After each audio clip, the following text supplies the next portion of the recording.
رأيي. بالأمس كانت هناك مباراة بتلعب ما بين كل من فريق بشكشهير التركي ضد فريق باريس سان جيرمان في دوري أبطال أوروبا في إطار الجولة الأخيرة من المجموعة الثامنة. الجميع فوجئ بتوجيه شتائم عنصرية للمدرب العام لفريق بشكشهير التركي في ملعب حديقة الأمراء بباريس من قبل الحكم الرابع الروماني، وتقال له اقعد ساكت يا زنجي، وأوصاف عنصرية.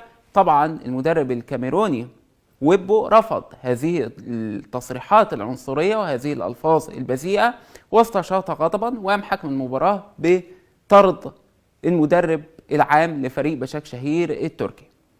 هنا جن جنون اللاعبون وأصبح المباراة على صفيح ساخن، واستشاط العديد من اللاعبين الغضب ورأوا بأن هذه الإهانات العنصرية لا زالت موجودة في أوروبا، وأنه هذا الأمر بيعكس حالة العنصرية والكراهية والتطرف لدى البعض سواء ضد المسلمين أو ضد الأفارقة، وأنه لا زال العالم أجمع حتى الآن بيعاني من العنصرية.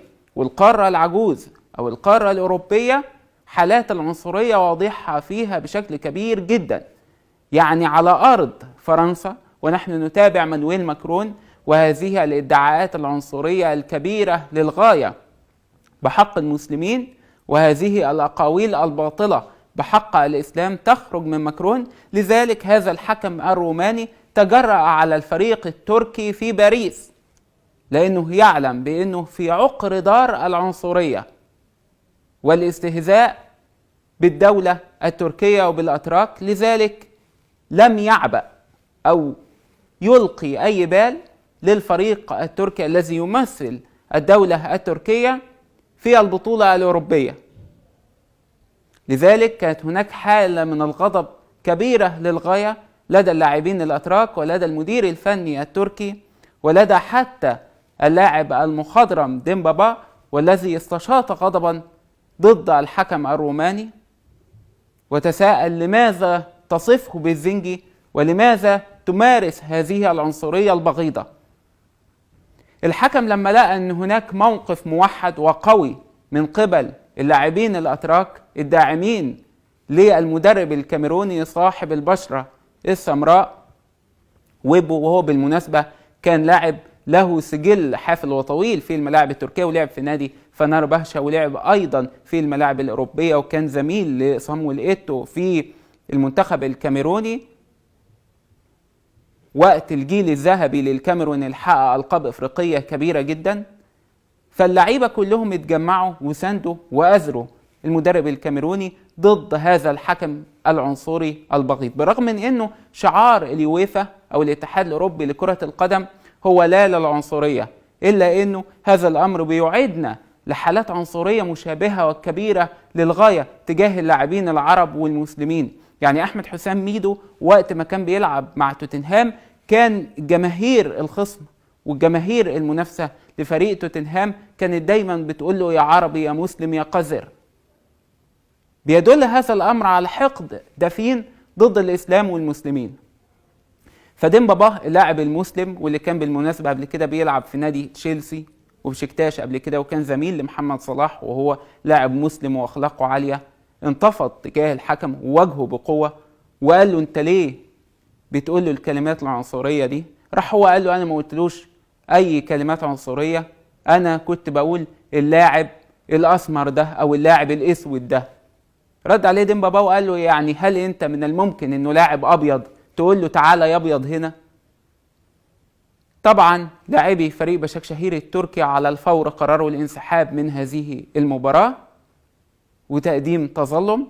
الرئيس التركي رجب طيب أردوغان خرج على صفحته الرسمية على موقع التواصل الاجتماعي تويتر وأدان هذا الأمر العنصري وقال إنه هو والدولة التركية بيقفوا بالمرصاد لأي شكل من أشكال العنصرية في جميع مناحي الحياة.